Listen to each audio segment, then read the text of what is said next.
First line நேயர்களுக்கு வணக்கம். நம்ம இப்போ என்ன அப்படின்னா, அந்த விஷயம் கொஞ்சம் அமுங்கி இருந்தால் கூட இதில் ட்விஸ்ட்டு மேலே ட்விஸ்ட்டு வந்துக்கிட்டே இருக்குது. அதுதான் நான் என்ன சொல்கிறேன் அப்படின்னு பார்த்தீங்க அப்படின்னா, ஆம்ஸ்ட்ராங் கொலை வழக்கில் நடந்து கொண்டிருக்கிற ஒவ்வொரு நாளும் விசாரணையில் கிடைக்கக்கூடிய புது புது தகவல்கள், புது புது நபர்கள், பாவிகளாக இவ்வளோ பேர் சேர்ந்தாடா பிளான் பண்ணியிருக்கீங்க அப்படின்ற மாதிரியான ஒரு விஷயம்.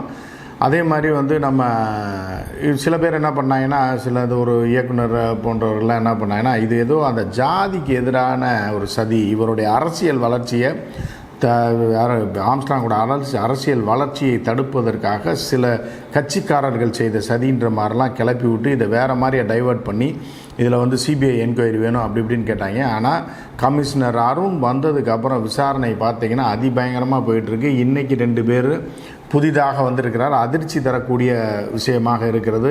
அதுதான் இயக்குனர், திரைப்பட இயக்குனர், அதாவது ரஜினி, விஜய், சிவகார்த்திகேயன், விஜய் போன்றவர்களை இயக்கிய இன்றைக்கி டாப் 5 டைரக்டர்ஸில் இருக்கக்கூடிய டைரக்டரோட ஒய்ஃப், அந்த அம்மாவை தான் இன்றைக்கி விசாரணைக்கு அழைச்சிருக்காங்க.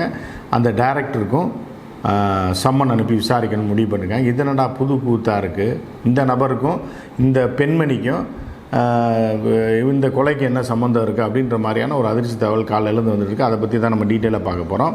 அது போக என்ன அப்படின்னு பார்த்தீங்கன்னா, ஒரு பெண்மணி தாலியை கொண்டு போய் வச்சு, ஆனால் எதில் அவன் புருஷன் செத்த 16ஆவது நாள் காலையத்தில் தாலியை கலட்டி செத்த அன்னைக்கு வச்சுட்டு 16ஆவது நாள் அந்த தாலியை எடுத்து கொண்டு போய் அடகு வைக்க சொல்லி, ஏன்னா அதில் வந்த பணத்தில் தான் இந்த ஆம்ஸ்ட்ராங் கொலையே அரங்கேற்றிருக்கிறாங்க அப்படின்ற ஒரு அதிர்ச்சி தகவல் அதுவும் இன்றைக்கி தான் வந்திருக்கு, நேற்று இரவு வந்தது.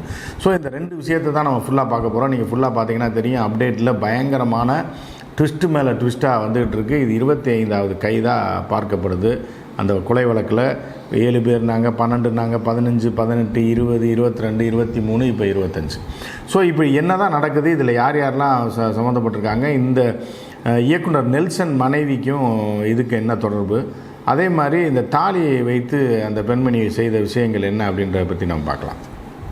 ஸோ இப்போ போலீஸ் விசாரணையில் நேற்று என்ன பண்ணியிருக்காங்க அப்படின்னு பார்த்தீங்க அப்படின்னா, ஆற்காடு சுரேஷ் என்ற ரவுடி போன வருஷம் வெட்டி கொல்லப்பட்டது. அதற்கு பழிவாங்கும் விதமாகத்தான் இந்த நம்ம ஆம்ஸ்ட்ராங் கொல்லப்பட்டார் அப்படின்ற ஒரு தகவல் மட்டும் முதல்ல இருந்தது. அதற்கப்புறம் கட்ட பஞ்சாயத்து வழக்குன்னு வந்தது. அதற்கப்புறம் ஒரு மிகப்பெரிய ஒரு இடத்தை அஸ்வத்தாமன் என்கிற வழக்கறிஞர் அவன் கட்ட பஞ்சாயத்து பண்ணி ஏக்கருக்கு 150 ஏக்கர் ஒருத்தர் இன்னொருத்தர்கிட்ட விற்கிறாரு. அதுக்கு ஏக்கருக்கு 1 கோடி ரூபா லஞ்சம் கேட்டதாகவும், அதாவது கட்ட பஞ்சாயத்து பண்ணி கேட்டதாகவும், இல்லைன்னா அவனை என்ன பண்ணுறேன் பார் அப்படிங்கும்போது, ஒரு ஏக்கருக்கு 1 கோடினா என்ன ஆச்சு, 150 கோடி ரூபா கமிஷன் மட்டும் கட்ட பஞ்சாயத்தில் கேட்டிருக்கான். இது இந்த பிரச்சனை யார்கிட்ட போகுது அப்படின்னா ஆம்ஸ்ட்ராங்கிட்ட போகுது. ஆம்ஸ்ட்ராங்கோட கட்சியை சேர்ந்தவர் தான் அந்த இடத்த வாங்குறாரு, அப்படி அவருக்கு வேண்டியவர் தான் அந்த இடத்த வாங்குறாரு. இன்னொருத்தர் விற்கக்கூடிய ஒரு பெரிய சோப்பு நிறுவனம். ஸோ அவர்கள்ட்ட பக்காவாக பத்திரம் இருக்குது, எல்லா டாக்குமெண்ட் இருக்குது. அவன் சொத்தை இன்னொருத்தன்ட்ட விற்கிறான். இவங்க எப்படிலாம் கட்ட பஞ்சாயத்து பண்ணி காசு வாங்குறாங்க பாருங்கள். அதுவும் கோடி கணக்கில் 1 லட்சம் 2 லட்சம் ஏக்கருக்கு கேட்டால் கூட பரவாயில்ல. இல்லை இடத்த விற்கிறேன், நாங்கள் இந்த ஏரியாவில் இருக்கையா, எங்கள் வளர்ச்சி நிதி, கோயில் நிதின்னு சொல்லி ஒரு 10 லட்ச ரூபா கொடு, 5 லட்ச ரூபா கொடு, நீ 150 கோடி ரூபாய்க்கு இடம் விற்கிறேன்னு கேட்டால் கூட பரவாயில்ல.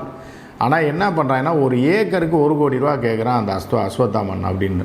அப்போ 150 ஏக்கருக்கு என்ன ஆச்சுங்க, எவனோ சொத்தை எவன்ட்டே விற்கிறான். இவங்களுக்கு எதுக்கு அழுக வேண்டியது இருக்குன்னு பாருங்கள். இவங்க அதுக்காக தான் மிகப்பெரிய ரவுடிசத்தை வச்சுட்டு இத்தனை கோடிகளை வைத்து இத்தனை பேருக்கு சோறை போட்டு இத்தனை கொலைகளையும் இத்தனை கொள்ளைகளையும் பண்ணிக்கிட்டு இருக்கான் அப்படின்றது வட சென்னையில் நடக்கக்கூடிய, மத்திய சென்னையில் நடக்கக்கூடிய, அதே மாதிரி இந்த தாம்பரம் பகுதி, அதே மாதிரி என்னன்னு பார்த்தீங்கன்னா திருவள்ளூர் மாவட்டம், காஞ்சிபுரம் மாவட்டம், இதில் பூராமே இந்த பாம்பேயில் நடக்கக்கூடிய தாவூத் இப்ராஹிம் எப்படி பண்ணானோ, தாவூத் இப்ராஹிம் ஒருத்தர் இருந்தால் இங்கே பல குரூப்புகள் இந்த மாதிரி சிறு சிறு கட்சிகளை வைத்துக்கொண்டு அவர்கள் கட்ட பஞ்சாயத்து பண்ணுறதே இது தொழிலாக பண்ணுறான். ஏன்னா பல கோடிகள் புழங்குது.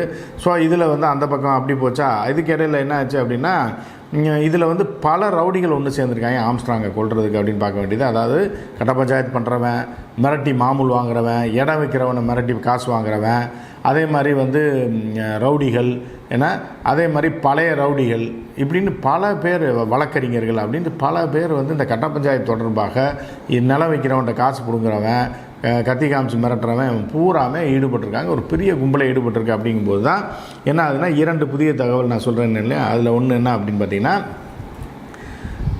ஆற்காடு சுரேஷோட மனைவி யாருன்னா பொற்கொடி அப்படின்ற அந்த லேடி என்ன பண்ணுது அப்படின்னா, அந்த லேடியை போய் தூக்கிட்டாங்க போலீஸ். எங்கே போயினா இதில் ஆந்திரா மாநிலத்தில் மறைந்திருந்து அந்த லேடியை தூக்கிட்டு வந்துட்டாங்க. நேற்று கைது செஞ்சுட்டாங்க.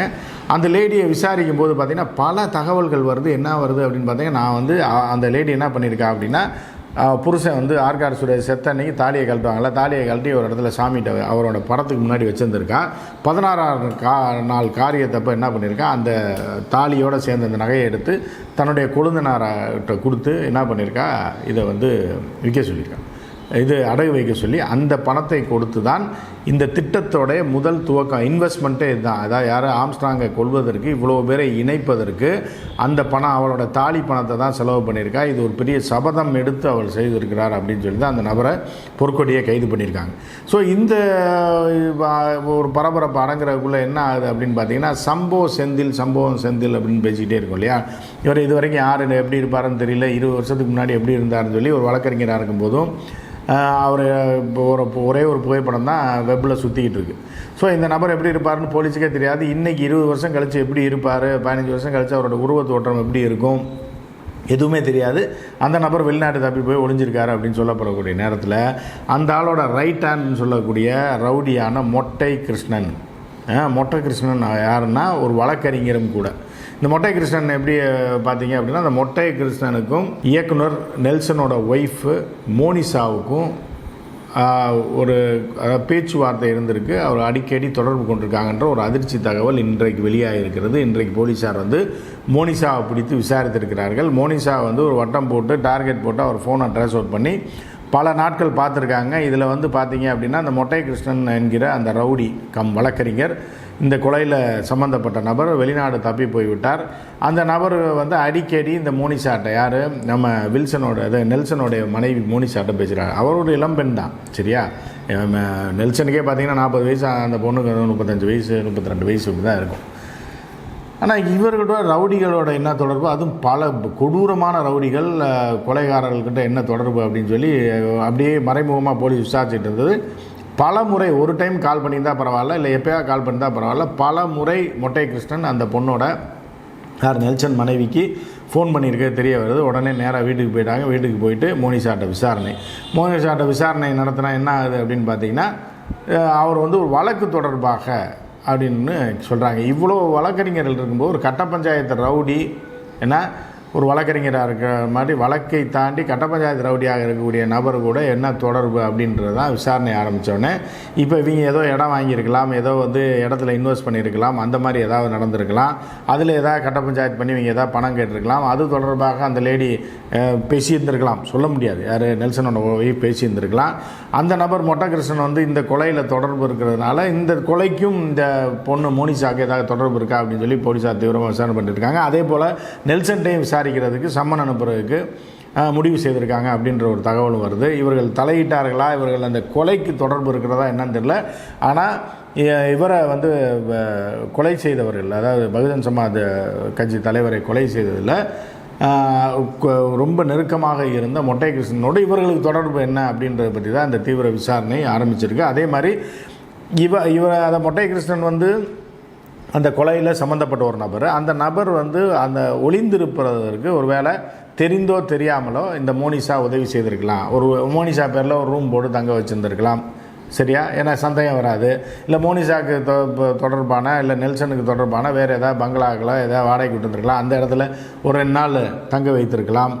அதற்கப்புறம் அந்த நபர் தப்பி வெளிநாடு போயிருக்கலாம் அப்படின்ற மாதிரியான ஒரு தகவல். இவர்கள் எல்லாமே தாய்லாந்து போகிறாங்க அப்படின்றதுல உங்களுக்கு ஒரு சந்தேகம் இருக்கலாம். எப்படி தாய்லாந்து ஓடி போயிடறா, அப்படி போகலாமா, எப்படி தாய்லாந்தில் இதெல்லாம் கொலைகாரங்களாம் ஏற்றுக்குவானா அப்படின்னா, ஒரு பெரிய ப்ளஸ் என்னென்னா, இப்போ நீங்கள் ஏதாவது ஒரு ப்ளஸில் ஒரு வெளிநாட்டுக்கு போகணுன்னா கடைசி நேரத்தில் டிக்கெட் போட்டால் என்ன ஆகும் அப்படின்னு பார்த்தீங்கன்னா, ஆன் அரைவல் விசா அப்படின்னு ஒன்று இருக்குது. அதாவது நீங்கள் வந்து இப்போ அமெரிக்காவுக்கு உடனே டிக்கெட் இருந்தால் கூட புக் பண்ணி போயிட முடியாது, அமெரிக்கா விசா வேணும், சரியா. அதே மாதிரி பல நாடுகளுக்கு, சிங்கப்பூருக்கு மலேசியாவுக்கு போகணுன்னா அவங்கள்ட்ட விசா இருக்கணும். விசா ஏற்கனவே போட்டு ரெடியாக வச்சுட்டு அதுக்கப்புறம் டிக்கெட் போட்டு நீங்கள் போகலாம். ஆனால் தாய்லாந்துக்கு என்ன அப்படின்னா ஆன் அரைவல் விசா. யார் வேணாலும் டப்புன்னு, இப்போ நைட்டு ஒரு ஃப்ளைட் இருக்குது, 2 சீட் இருக்குது அப்படின்னா டக்குன்னு ஒரு மணி நேரம், ஒரு 3 மணி நேரத்துக்கு முன்னாடி டிக்கெட்டை புக் பண்ணி டப்புன்னு அடிச்சு போயிடலாம். போய் அங்கே போய் இறங்கினோடனே அங்கேயே விசா கொடுத்துருவான். இலங்கைக்கும் அதே மாதிரி போனோடனே ஆன் அரைவல் விசா கொடுத்துருவான். ஆனால் இலங்கைனா தெரிஞ்சு போயிடும். இலங்கை அரசுக்கு நமக்கு ஒப்பந்தம் இருக்குது, பிடிச்சி கொடுத்துருவாங்க. ஆனால் தாய்லாண்டில் அந்த ஒப்பந்தம் இல்லை. அதனால் அவர்கள் அங்கே போய் டூரிஸ்ட் ஸ்பாட்னால அங்கே தலைமறைவாயிருவாங்க. இப்படி போன மொட்டை கிருஷ்ணனுக்கு இந்த அம்மா வந்து தங்குறதுக்கு இடமோ இல்லை இந்த அம்மா டிக்கெட் போட்டு கொடுத்துருந்துருக்கலாம் வெளிநாடு போகிறதுக்கு. என்ன செய்தார்கள் என்பது குறித்து தீவிர விசாரணை காவல்துறை முடுக்கி விட்டுருக்காங்க. இதில் வந்து ஒரு முன்னணி இயக்குனருடைய மனைவி இந்த மாதிரி அவர் கொலைகாரனோட தெரிந்தோ தெரியாமலோ தொடர்பு வைத்திருந்தது என்ன அப்படின்றத பற்றி போலீஸ் விசாரணை முடிவில் தான் அதோட எல்லா டீட்டெயிலும் தெரியும். இருந்த போதிலும் இந்த இயக்குனரோட மனைவி வந்து மொட்டை கிருஷ்ணனோட தொடர்பு வைத்திருந்தது ஒரு பரபரப்பை ஏற்படுத்திருக்கு. சினிஃபீல்ட்லேயும் ஒரு பரபரப்பை ஏற்படுத்தியிருக்கு. இந்த ஆம்ஸ்ட்ராங் கொலை தொடர்பான விசாரணையிலையும் ஒரு பெரிய பரபரப்பை ஏற்படுத்திருக்குன்னு சொல்லலாம். இது எதில் போய் முடியுது, என்ன அடுத்த கட்டமாக என்ன நடக்க போகுது அப்படின்றத நம்ம பொறுத்திருந்து பார்ப்போம். இது இந்த விசாரணை காரணமாக நெல்சன் மனைவி அந்த கொலையில் தொடர்பில் இருப்பாங்க அப்படின்னு சொல்ல முடியாது. இருந்த போதிலும் கொலைகாரனுக்கு இவர்கள் உதவி இருக்கலாம், தெரிஞ்சோ தெரியாமலோ உதவி இருக்கலாம். ஏன்னா ஒரு வழக்கு அந்த ஆள் வழக்கறிஞர் யார், மொட்டை கிருஷ்ணன்ற கட்ட பஞ்சாயத்துக்காரன் வழக்கறிஞர். அப்படி இருக்கும்போது ஏதோ ஒரு வழக்கில் ஏதோ ஒரு லிங்க்கு இல்லை இடம் வாங்கி போய் காசு கொட்டுன்னு கொட்டுது நெல்சனுக்கு. மிக அதிகமான சம்பளம் வாங்கக்கூடிய இயக்குனராக நெல்சன் இருக்கும்போது ஒரு இடம் வாங்குறதுக்கு எங்கேயா அப்ரோச் பண்ணியிருக்கலாம். பெரிய இடம் பிரைம் ப்ராப்பர்ட்டி அப்படிங்கும்போது எங்கேயாவது ஒரு பக்கம் கட்ட பஞ்சாயத்துக்காரன் உள்ளே பூந்துருவான். ஸோ அவனை பேசும்போது அந்த லிங்க்கில் வந்து மொட்டை கிருஷ்ணன் வந்திருக்கலாம் அப்படின்ற பார்வையும் இருக்குது. இப்போ போலீஸார் விசாரணையில் தான் முழு விவரங்களும் தெரியும். அது வரைக்கும் நாம் பொறுத்திருப்போம். மற்றும் ஒரு நிகழ்ச்சியில் சந்திப்போம். நன்றி, வணக்கம்.